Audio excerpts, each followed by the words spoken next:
In 400 feet, make a U-turn. Turn left toward Old Penitentiary Road, then turn left at Kellogg Lane.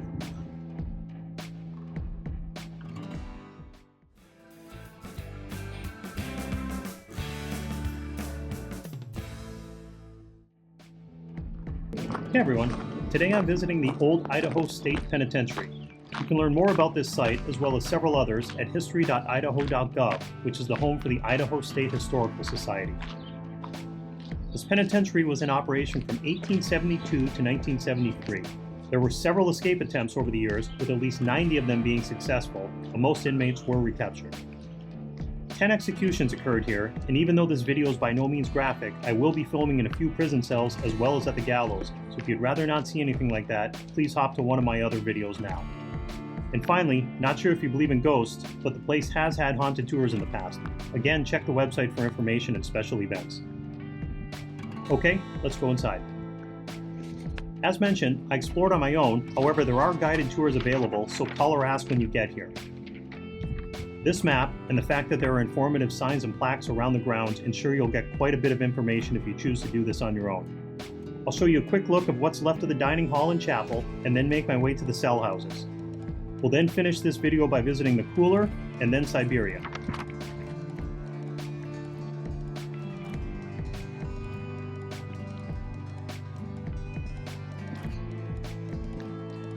Here's the dining hall. You'll see during your visit that the Historical Society brings history of actual people into the exhibits. An inmate designed this building, benefited from it with an early parole, and then took his own life the day after receiving his freedom. In 1973, a riot broke out, and one of the results of this riot was this dining hall was set on fire, which is why you only see remains of the former building. As the fire grew, it leapt over to the prison chapel, which you'll see is also now only a shell of itself. And here are the remains of the prison chapel. For those of you who are interested in learning a bit more, I have some information about the 1973 riot after the credits of this video. Let's head over to Block 2, which I found to be the creepiest. Okay, heading inside. I'll be quiet and let the footage speak on its own.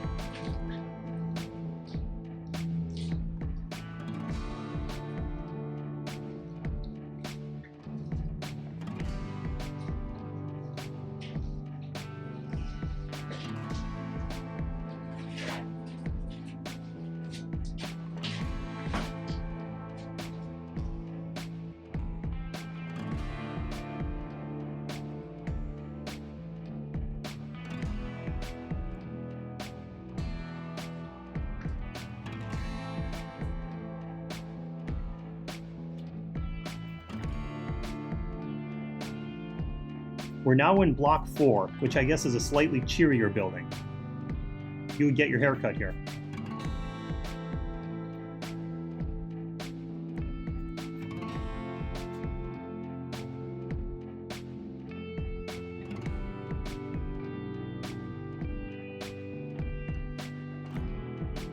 Notice that some of the inmates actually painted their cells.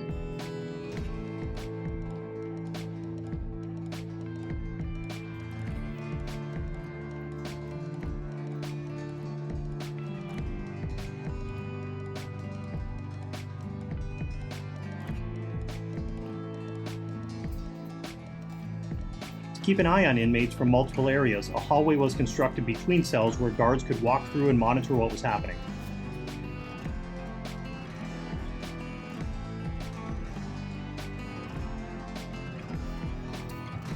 Here's a court where inmates could play basketball or tennis as long as you weren't housed in Block 5. There was a special yard for this building.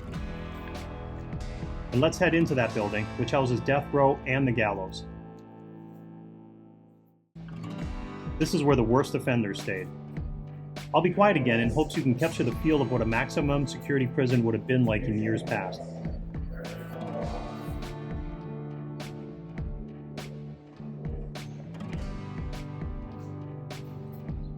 The basketball court we just passed was unavailable to inmates in this building. Here is the maximum security prison yard they were allowed to access for only 1 hour a day. Other than that, it was 23 hours in your cell. Let's go upstairs where death row and the witness room to the gallows are located.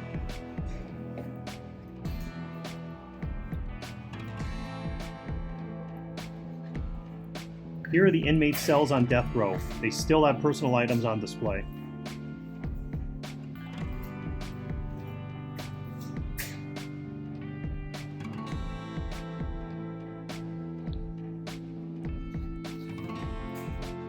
The witness room is next door. Within this room is one window where people could witness the event and the trapdoor below.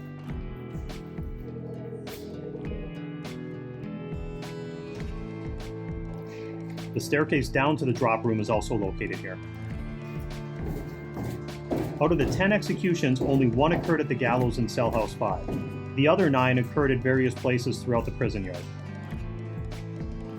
In addition to the 10 executions, around 130 deaths occurred at the penitentiary. Heading out of the house, we'll now go to the far corner of the prison and see the cooler and Siberia. Okay, entering the cooler now. These rooms are as constricted as they look, and I can't imagine what it would be like with more than one person per cell.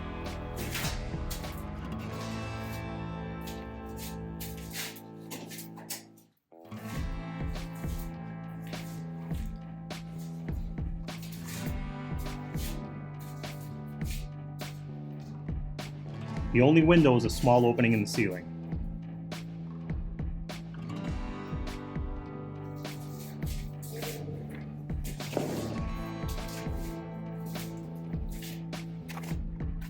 Since these places are located at the back corner of the yard, it really makes you feel like you're heading to a forgotten place.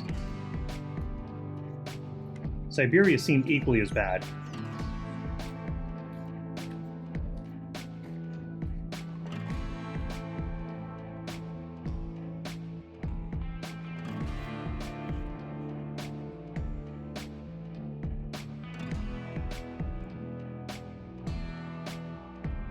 The rooms in Siberia are considerably small, even more so than in the cooler, and the squeaking of the bolts is disturbing.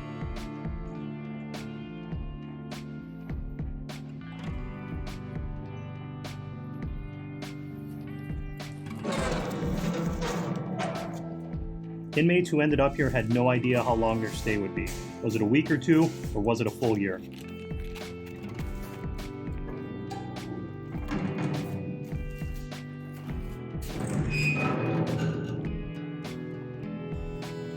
Be sure to visit this historic site if you're in Boise. The yard is well maintained and the tours and information really make the history come alive.